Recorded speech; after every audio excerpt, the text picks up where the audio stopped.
Really excited to host this panel today. So a few months ago, we did a little bit of research into the changing nature of the CTO role. And the reason why we did that is we felt there were a number of kind of forces that were all kind of coming together at the same time, one of which was the lingering effects of COVID, which did things such as change the nature of work, where people were working from home. Now people are starting to come back to the office. What does it all mean from as a leader? Then on top of that, we've got this trend around artificial intelligence.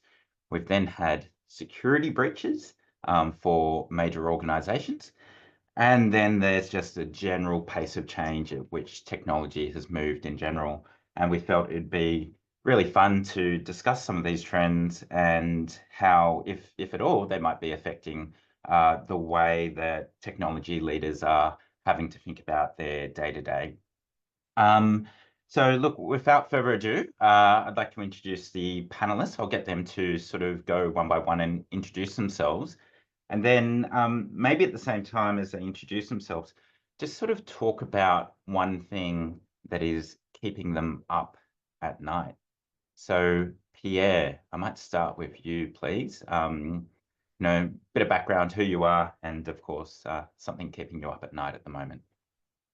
Hey everyone, thanks Ant for having me today. It's great to be here with other awesome panelists. My name is Pierre. I'm CTO at a company called Indebted. We are a global fintech working in the debt collection space. Right now we operate in 6 countries and we have a team nearing 400 people. Originally I'm from Switzerland, so that's the accent. And what keeps me up at night? Well, there's 2 things. Well, the first one is that we are growing very fast. So obviously, there is a lot of work that goes with that. But more specifically on the non-organic side of things, we are doing some M&As. And obviously, there is all the tech due diligence to be done there. But mostly integrating those M&As into our product and platform is a very interesting challenge. So that keeps me up at night. The other one, we'll talk about it later. It's everything about AI. Amazing. Thank you. Virginie. Hi, everyone. Thanks for having me, Anthony, on the panel. It's amazing to see everyone again, some familiar faces too. I'm Virginie, CTO at Before Pay Group. We are, for all purposes, consumer lending, but we also AI-powered risk models, which is our B2B business called Carrington Labs.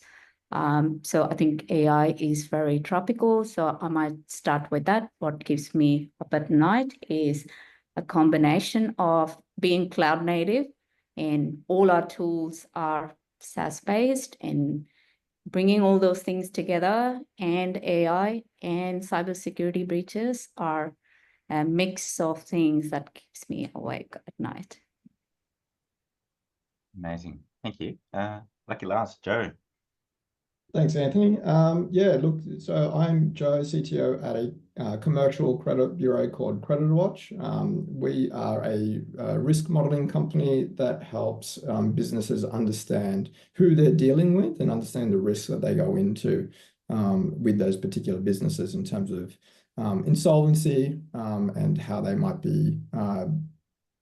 interact with those particular businesses over time. We've grown dramatically as well, I guess, over the last sort of 6 years. Biggest challenges from those 6 years is growth and the speed of growth versus, keeping that productivity and morale up and going. That's probably developer happiness is probably my biggest concern, and that's always been there. I think the newest threat that I'm really keen to talk about here is AI, but more so in terms of AI in the space of security and what malicious actors are doing with AI and able to kind of do with that. That's the next, I think, big thing that's going to be happening.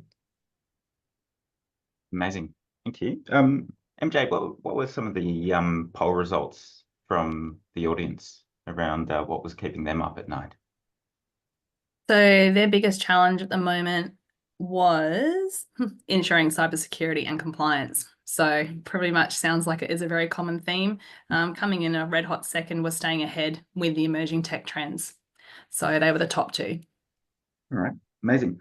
Why don't we maybe keep with you, Joe, and let's maybe talk about the cyber security stuff, and particularly as given the nature of what you guys do as a business. Are you having to think about things differently today? And maybe what are some of those things that have triggered that different thinking today? Yeah, look, there's a couple of things that have triggered that. One, obviously, there's an increased, Australia's really hit the map globally in terms of the number of breaches we've had. I think some of the best parts about being in Australia is that we're forgotten about down under, and that's provided it's that whole security through obscurity, not something to rely on, but something that has helped, that no one really focused a lot in Australia. That's changed dramatically.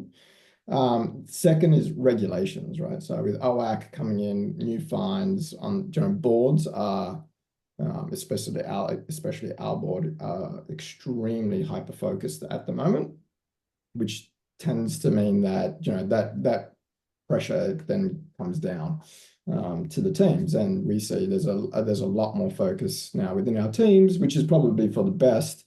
That is competing to resolve issues as quickly as they pop up, right? So there's a lot of tools. They're still very disparate, but the number of issues that are arising and trying to tackle on has risen dramatically, and that competes with product initiatives. So trying to find that blend between investment versus revenue is always a big concern when it comes to both the board and myself.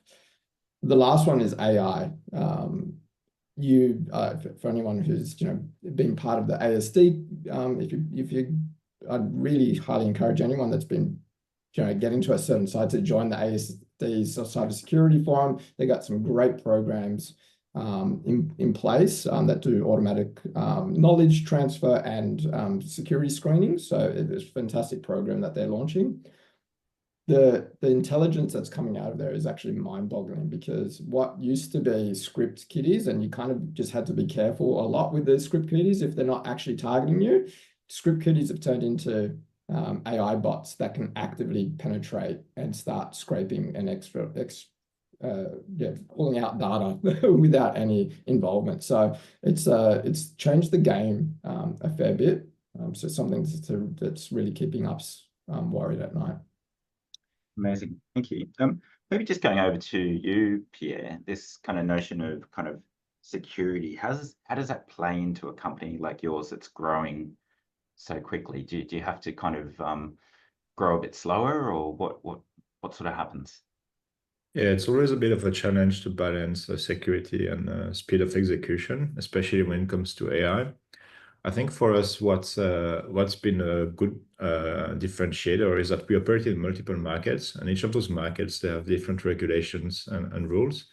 So, for example, when it comes about deploying some features that leverage Gen AI, we can start in a market that has less regulation. Obviously, we treat customer and client data very sensibly. And then once we are okay with that market, we can expand in more regulated markets. So it's a big competitive advantage for us against companies that just operate in the heavily regulated market, because they cannot do this kind of staged deployments with minimizing risks.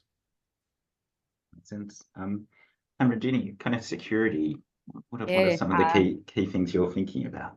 Yeah, all the things both Joe and Pierre touched on, plus with AI, security becomes even more prevalent, and like for us, especially because we are crunching lots and lots of data, data pollution, data hallucination, all those things we need to think about. And I'm not specifically talking about Gen AI, because ours are specific AI models built for credit risk, and that's something we are very wary of. Besides all the fact that we have to think about, we are cloud hosted, a lot of our SaaS platforms are cloud hosted. How are we managing access controls? How are we giving permissions to people? How are we managing our token rotation? All these things becomes a lot more critical now from a cybersecurity perspective than before. So as CTOs, we can't just sit at the top and say it's a CISO's problem. It's everybody's problem now. So, and I agree with Joe, anyone who hasn't already sign up to ASD, and there's lots and lots of intelligence that's coming out of it. So it's pretty useful, but also, yeah, threat intelligence becomes very key. If you don't have focus on it at the senior level, then you're doing something wrong. Some second sort of theme that people voted on, which was really around sort of wanting to stay ahead and be competitive. Do these kind of worries around security sort of reduce your ability to sort of adopt new tools or new processes, or do you have to sort of maybe dissuade your team from going down certain avenues at the moment, Virginia? I can answer that. I think we have the benefit of being small, right? So we don't have this massive red tape. So if we want to get a new tool onboarded, we don't have to go through hoops to get that approved, right? There are a few key people. We're going to have a conversation. We're going to do our due diligence. We're going to speak to our compliance team. How do we use it? How do we roll out guardrails for this?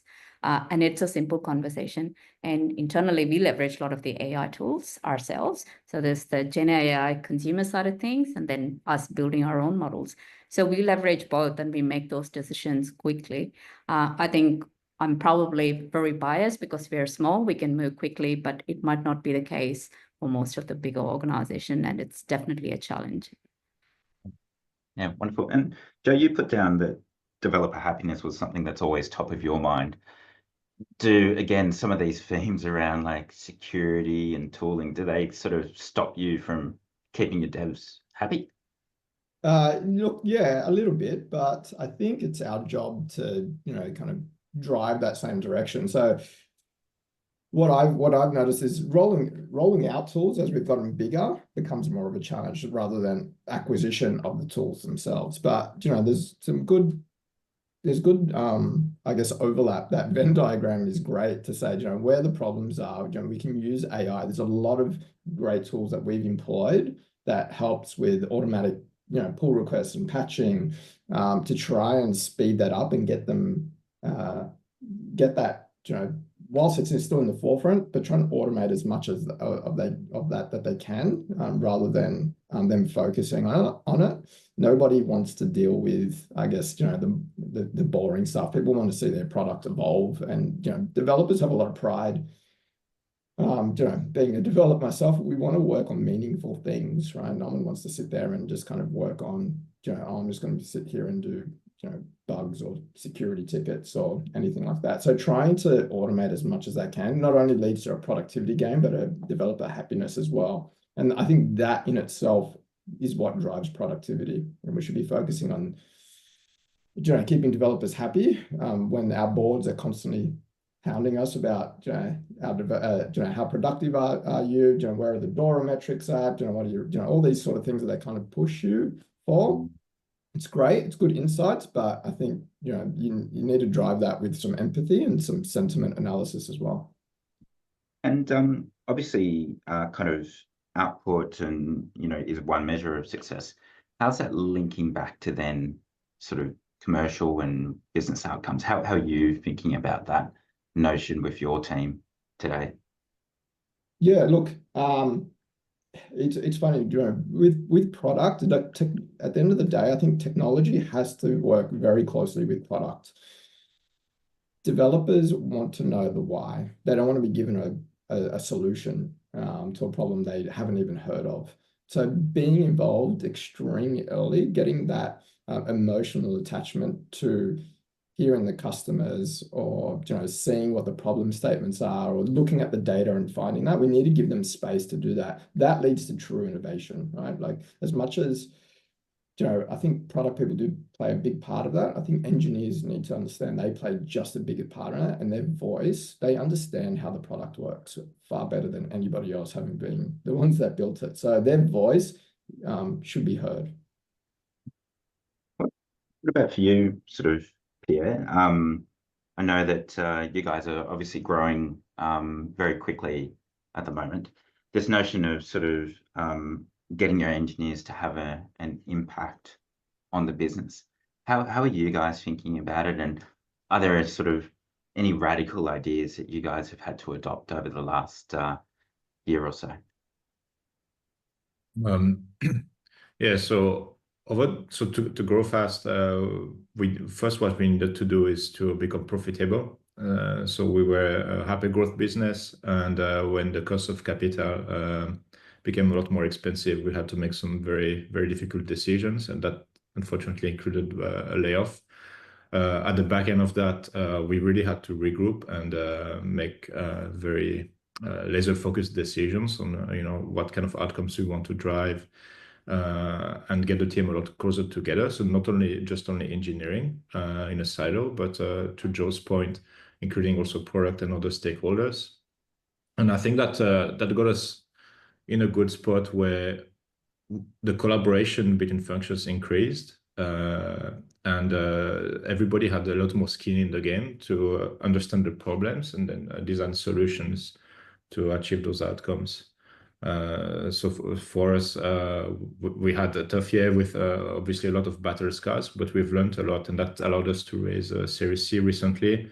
And now we are in a very exciting phase where we can deploy this capital that we raised in a way that provides good returns from the business. But the way we approach this is that we have a very ROI centered approach, where we have opportunities that we've identified. We are looking at what kind of returns we are expecting on that, and then calculating the investments that we want to make to achieve those returns. So it's been a bit of a roller coaster, but I think we are in a great spot, and I'm very excited about what we have ahead of us. Right.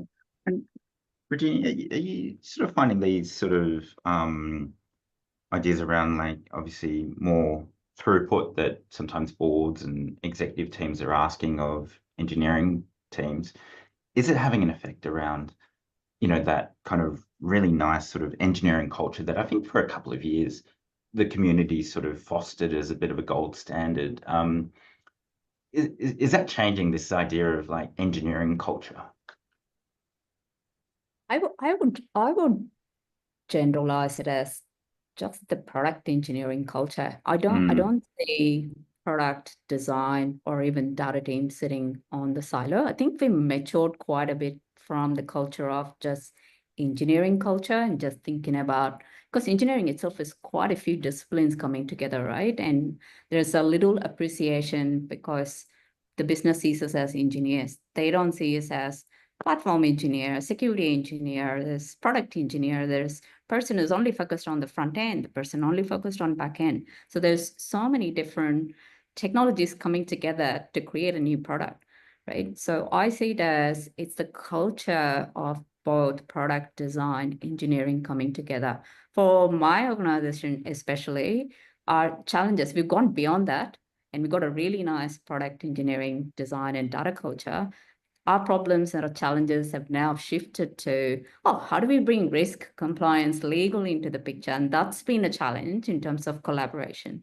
So I think culture is really the different disciplines coming together and taking the best out of them to create an awesome product is everyone's challenge, right? So we can't think in silos of just engineering anymore. That's my point of view. At a practical level, Virginia, can you maybe give an example of something that you guys have done recently? Yeah, so the way we operate has completely shifted. There is no longer the transformational initiative, or we're going to create a new product and the roadmap is 2 years long, and this is how we're going to deliver it, and this is what we've sold to the business or the board, right? So we don't have those sorts of conversations anymore. We have broken things down into quarterly, and we're not looking forward. We don't have a roadmap. Like, we are working quarterly. We have a vision, but we are working through in the OKR format for the entire company, not just engineering. And everyone is aligned to the same business goal. So we kind of, I always say the power of 5. If you have more than 5 OKRs that's not well defined, then you're doing something wrong. And anything that comes along the side, like a cybersecurity breach or a compliance issue or a regulatory issue, you do ruthless prioritization of what's important to the business and you communicate that out. And that's worked out really well for us. As a company, we do all hands every week. So each of the groups highlight what is important to them that week and that they're focusing on. It helps aligning the different groups together and moving forward. And that's worked out really well for us. If we have 5 OKRs and we have achieved 3.5, we're actually quite happy with that outcome. Yeah, great. Pierre, are you having seeing similar benefits from, leveraging OKRs or a similar sort of method at Embedded? Yeah, so we had quite a journey when it comes to the product roadmap and so on. So after we had the layoff, it went completely in the bin, and we even ditched all the tools we had, and we had a virtual whiteboard with just a few ideas, and kind of rebuilt from the ashes. So now we have a roadmap that's a bit longer, but we also focus on quarterly objectives in a similar way that Rajini mentioned, and I think what's important is that while we have a few initiatives that are laser focused, we keep some allocation to keep to allow for keeping the lights on. So plan for the unplanned. Otherwise, you'll have some context switching, and that can be very costly. So frankly, we are still in a learning phase there. Like what's the right allocation for what? But I think we are getting better at this. And when you're thinking about sort of M&A and you're looking at different businesses, how are you thinking about whether some of those engineers that might be in those other companies are going to sort of fit in well with what you guys have created there at Embedded? Yeah, it's interesting. Like we're doing different types of M&As. Some of them is to acquire some portfolio, some is for the product. So I think this question applies more for the ones that we want to acquire for a new product line. In that case, as part of your due diligence, we really spend a lot of time talking to those engineers. Some of the things we've done is to pair program with them on building a feature to really understand how they think, how they go about solving the problem there. And that was, I think, extremely beneficial. At the same time, I think everybody comes with a lot of knowledge when you acquire a product like this. So I think as part of the integration phase, you start to see synergies where you can have people from your group add value to the other side and vice versa. And I think it's why having some integration strategy that is phased and not like a big bang is also important for M&As when it involves product and tech. Yeah, great. Just sort of changing tack a little bit, Joe, I know that in your role you get a lot of board exposure. Maybe just for those that haven't yet had that exposure in their careers, could you just sort of lay out in layman's terms, like what changed in how you had to work, how you had to think as you were given that exposure to the board? Yeah, look, I think my view was interesting because I went in with preconceptions that a board can help a lot with strategy and some other key things to help the business, and I think they can, but didn't realize how much board is there as an operational oversight, right? So if you biggest thing that I ended up learning was I actually went and did one of those AICD courses to kind of understand, get inside their heads. It was only 2 days, one of those short ones, so nothing crazy, but just to get inside of their heads in terms of what they want to see. I think that was the biggest mind shift for me, understanding that they're actually there from an operational due diligence purpose, right? Rather than, and strategy obviously comes into it. They want to see the success of the business, and they do question that, but didn't realize how much of the operational things that they actually wanted to know. So it was very confronting when we first, especially our first board versus our second board. Our first board were a lot of people that worked inside the business were part of that board. We've now got a board that where no one's, they're all external third parties from across. So that's where the mind shift changed. They're not experts, unfortunately, in your business the way you are. They're only doing, a couple of hours every month, and you're meeting with them. So that was the big mind shift change. So I got to realize that they are becoming more metrics driven. There's a lot of compliance on them, and a lot of, especially now, ASIC is going after board directors heavily if there's any sort of misalignment or contractual breaches that they haven't, even if they haven't been told about. So they do want to get into the nitty gritty of certain things. So that was the big mind shift change for me.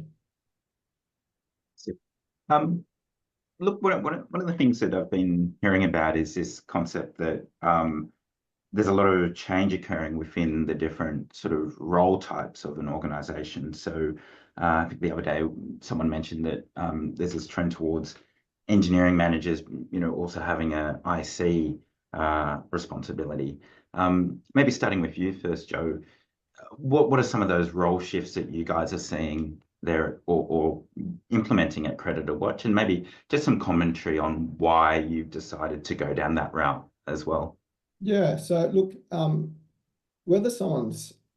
whether your EMs are hands-on, I think really goes down to the size of the business, right? So, and I'd probably say, if you think about it, having met CTOs of a 5 or 10 man company type thing is very different to a CTO of a big bank, right? Like, so I think everybody needs to be adaptable and work to what's in their I guess remit and what's applying to them, and that's changed for us as we've grown. I know that when I first joined with a small team, I was still very hands-on versus I'm not hands-on at all these days. But one trend that I could say is definitely there is, when we talk about our engineers in general, is this shift left mentality, and it's not just for quality engineering and for security anymore. Like Regina kind of mentioned before, getting people involved early on in the stage from all across the business, whether it's marketing, sales,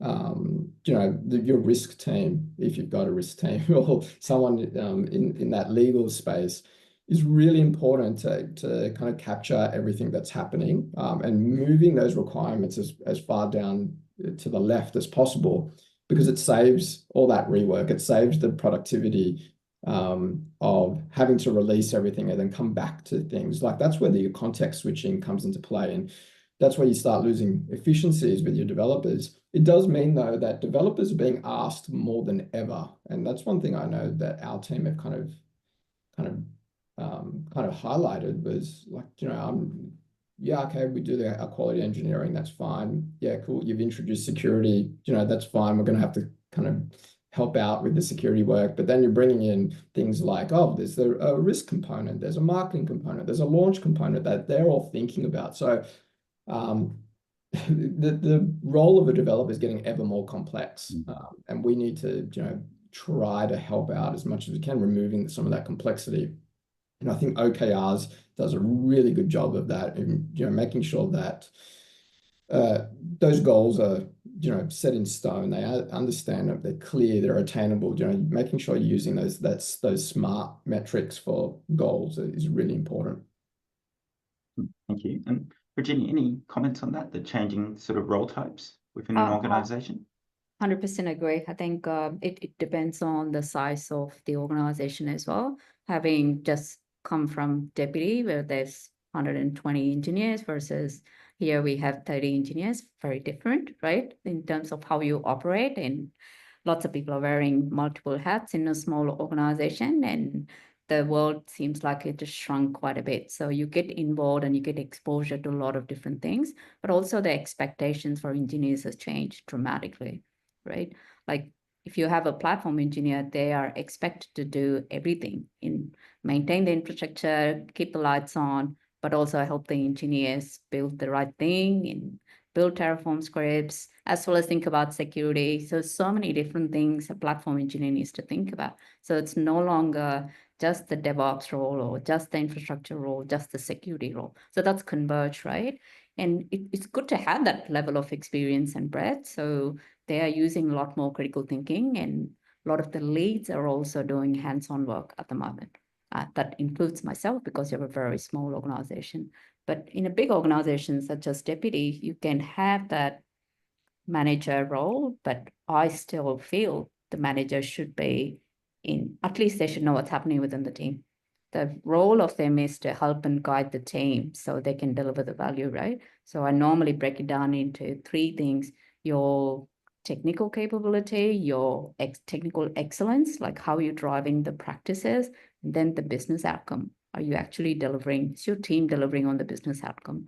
So for them to be good at all of those things, they should know enough depth about the domain they're operating in, the technology and tools they're using, as well as driving the best practices out of their team. So it becomes super critical, right? So different size, different needs as they grow, and people need to adapt very quickly. So I think we do expect a lot out of our engineers. Fantastic, thank you. And Pierre, just very quickly, 20 seconds, any other comments on that before we maybe switch over to have a chat about AI quickly? Yeah, I'd also say that it's a bit risky to box engineers in a specific role. So say if you have a DevOps engineer that doesn't know how to code, you create this situation where engineers hand over the hot potato to another team, and that's a big risk for me. So a trend I'm seeing is that everybody in those roles like DevOps, SRE, they need to know how to write code, how it's written, if they need to help them to operate it. I think it's a crucial aspect to that. 20 seconds. Right, thank you. Look, there's going to be another poll question around AI and large language models, but look, staying with you, Pierre, maybe very quickly, can you give us a quick view of how AI and large language models are actually affecting your team and how you work, and maybe, if possible, practical example of that, if there is one. Yeah, so we've noticed already a big impact on how AI and LLMs have been used here. So we've enabled employees to use a wide range of tools. Like the ChatGPT Team Plan is one of them, GitHub Copilot Enterprise, JetBrains AI, and a few other ones. I think the challenge there is, back to the earliest point, is to stay compliant and secure. So on top of that, what we've done is we've implemented some data loss prevention measures. So for example, you cannot copy paste something into ChatGPT if that if the content has some API information. So that prevents a bit of leakage there, which gives us more confidence to roll out tools like this. Obviously, we've seen some really good results around things like auto-completion. So auto-completion is not new, but AI is really superpowering this. And one that I'm pretty excited about is data analysis within ChatGPT. Like if you pass it some CSV, you can do some really good exploratory data analysis. That's something I use like several times a week. And personally, it's helping me a lot. And I know a lot of other members in the team as well. And if you had to summarize the top line sort of gain or benefit, would it be productivity or would it be something else if you had to boil it down to a metric of some sort? Yeah, productivity. Like you can get answers that in some cases you would have needed someone else to help you with. Yeah. Wonderful. Virginia, any comments on that or your own thoughts? Everything Pierre said, we also adopted to some of those on the consumer side. I won't touch on productivity because he's already touched on it. That's huge gain from a productivity. Second is knowledge share. So what we've done is some of the GPTs in team, you can train your own documents on it. So if you have a knowledge share, if you have any sorts of documentation, you can train your own GPT. So we've done where there is critical roles and there's just one of them. We've trained those bots and we made it available to everyone so they can just go ask, hey, legal, I've just got this specific question on this. So it can give you the answer rather than them becoming a bottleneck. So that way, I think knowledge share and learning is also increased in the organization. So huge gains there. The third thing I was going to touch on is because we have access to a huge amount of data, even our finance team, we don't build dashboards for our finance team anymore. We don't build business metrics for them. We get them to build it themselves. So we've rolled out tools like Genie, where they can go and train the Genie to ask good questions.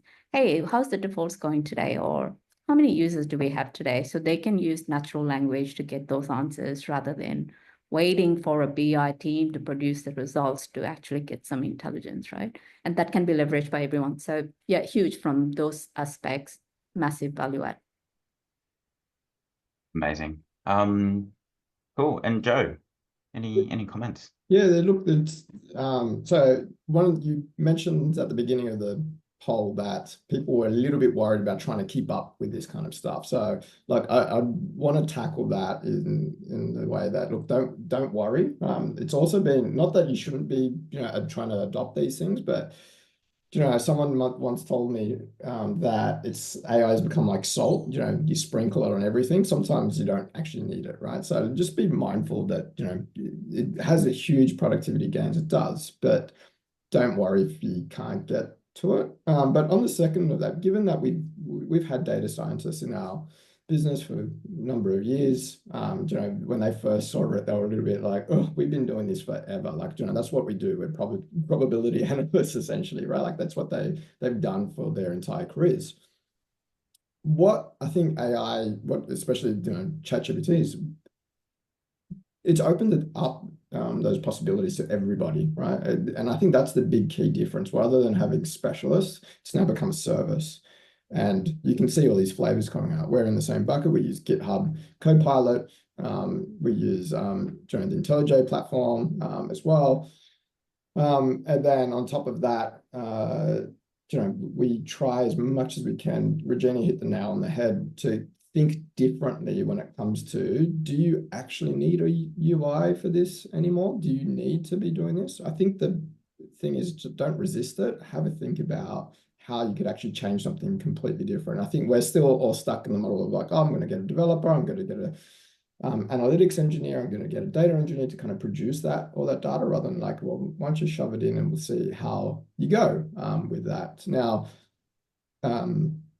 where possible, I think, enable those team plans, right? Because you don't want to see your data exposed, right? But that's where you have your risk and your legal team kind of review those sort of things. If you're not, it's not that hard now, well, at least with AWS, using Bedrock and some other tooling to kind of start building your own, right? So I think that's really important. If you want to see that innovation, and if your business is kind of asking for it, take a couple of devs, preferably if you've got people that have had experience with it, play around, do your hackathons with them, showcase what you can produce in such a short time, and then build upon that. Thank you, Joe. Look, we might open up to some audience questions now. MJ, did we have poll results at all? Yep.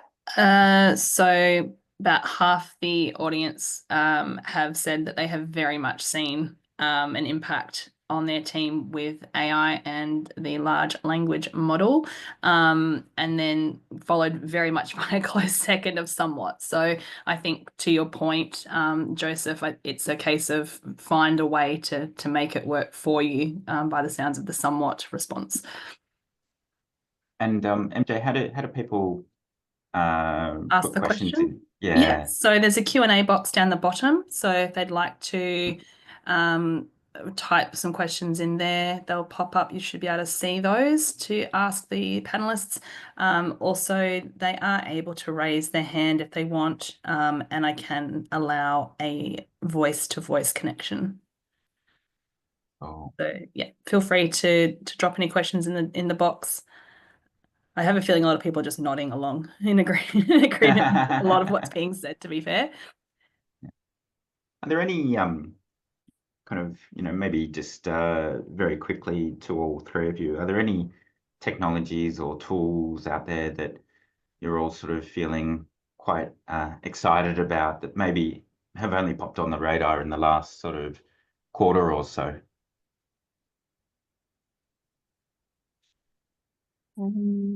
Okay, it's not AI because everyone talks about AI. So many tools out there. I'm going to talk about one that we've recently adopted to, and I don't know if anyone's heard of Temporal IO.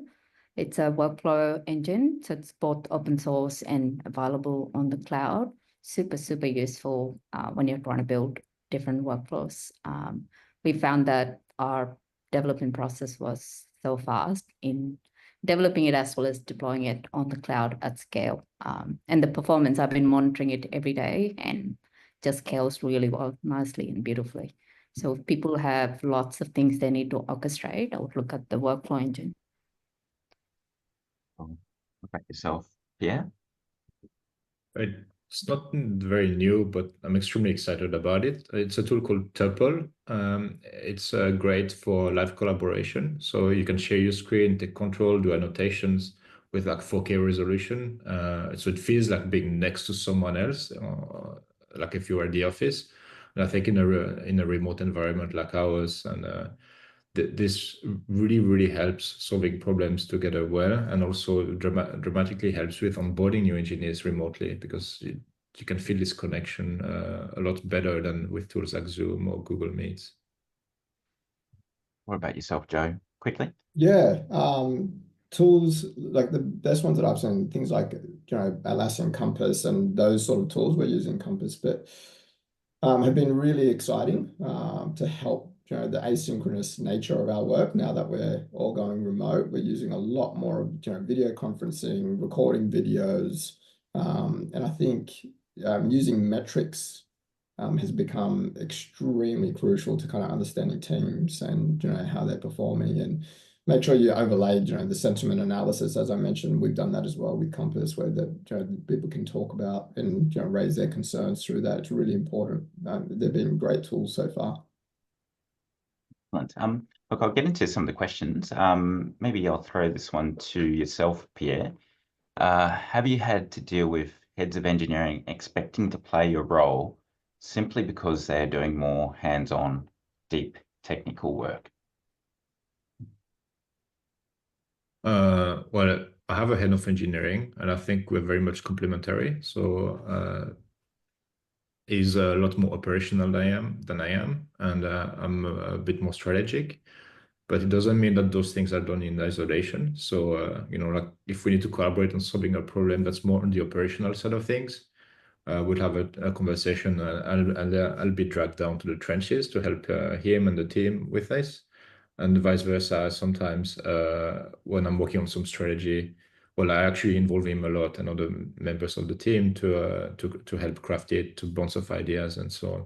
So I think it's been a good opportunity for me to stay close to the trenches, the coal face, and also a big growth opportunity for him to being exposed to a more CTO kind of work with the strategy and things like this. Okay, great. And I'll throw this next one to you, Joe. How do you deal with being less technical and getting team buy-in on the value of your leadership and business skills? Look, it's interesting. Becoming less technical, I think, as we've gotten bigger, is definitely definitely a little bit of a challenge at the beginning.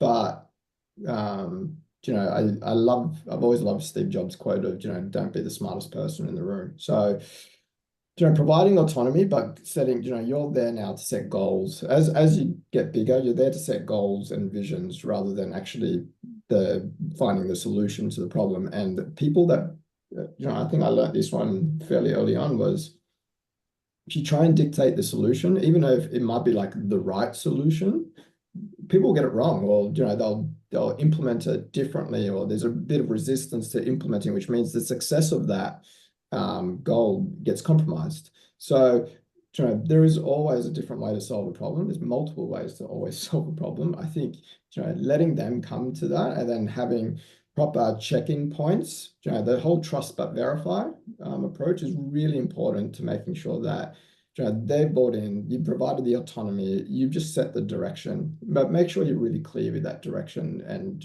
help paint the picture of why we want to head there. Yeah, amazing. And look, I'm going to mash together two questions for this one and throw it to you, Regini. In essence, we've got obviously, this productivity gain from AI, but then you've got the kind of human creativity sort of aspect that makes us who we are. And then on the flip side, you've also got a potential kind of cost around running these large language models as well. How do you think about that trio and balancing all three of those priorities together when thinking about AI?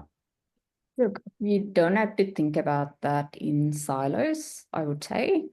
It's a mix of those things. You can get a lot more creative using AI tool because you're learning new things that you haven't had hands-on before. So normally we bring up Google and you learn it that way, but now you can ask, if you're a really good prompt engineer, you can get really specific question and specific answer for certain things.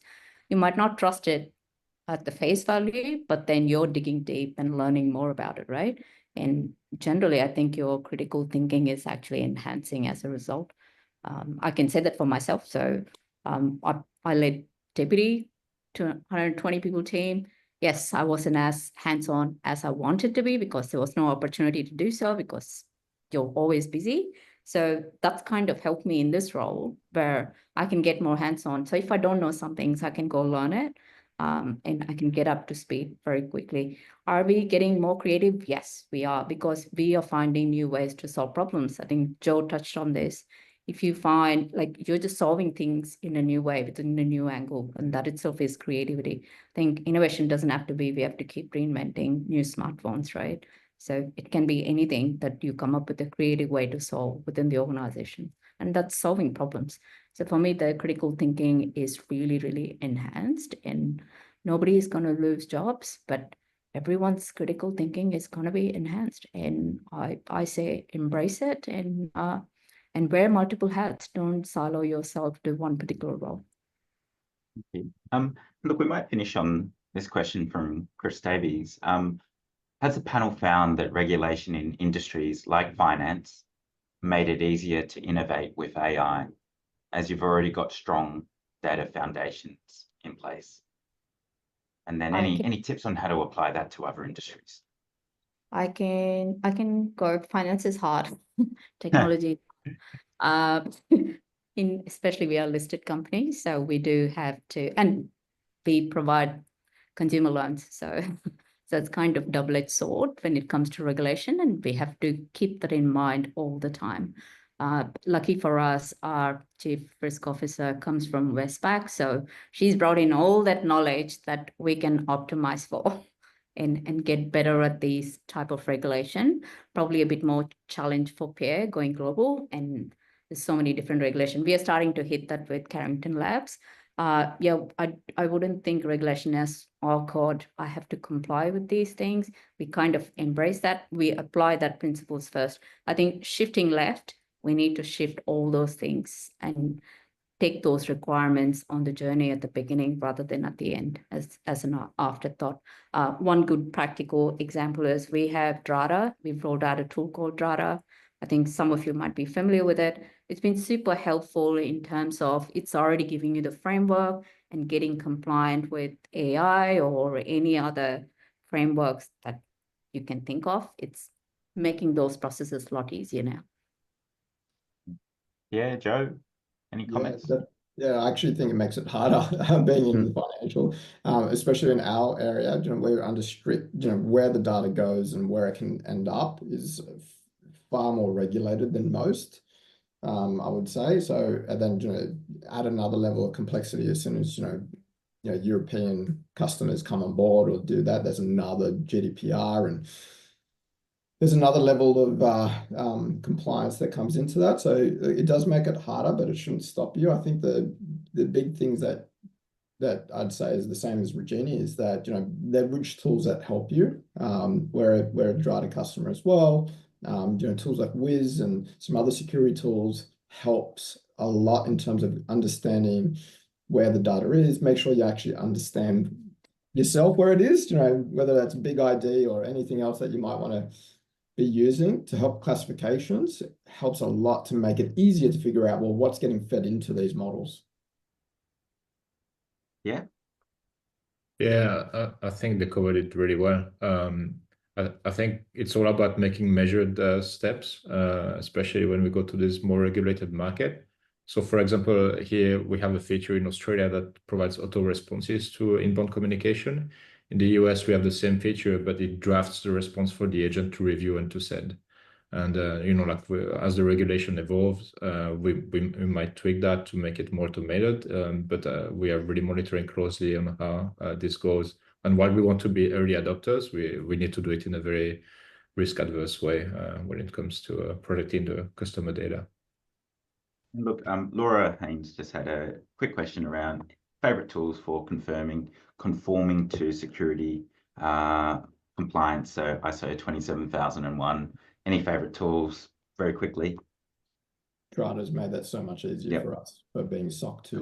But there's a couple of others out there. Vanta, I've heard some great things about, and there's another one, I think Tugboat Logic or something similar to that. I'm sure they all do very similar things. Really helped us get our SOC 2 Type 2 and our ISO 27001 compliance. Yeah, Virginia. Yeah, Vanta all the way. Yeah, Vanta. Yeah, cool. Yeah, we use Strata, and yeah. Look, if you're cloud native, AWS got lots of tools as well. So I would leverage what you have, but also be very conscious of gaining lots of tools, because that comes with its own problems. So pick your tool set wisely. Amazing. Well, look, thank you very, very much for that, Joe, Pierre, and Regina. Really appreciate you taking time out of your day to spend this with us all. Yeah, thanks very much. MJ, any closing remarks or? No, we will obviously have a recording available for those who were unable to attend and those who have. So please just be on the lookout for any further emails from the Think and Grow team. And yes, we appreciate everyone's time and attendance this afternoon. Thanks very much. Everyone have Thanks, a everyone. great day. Bye. Thank you. Thanks. Bye. Cheers.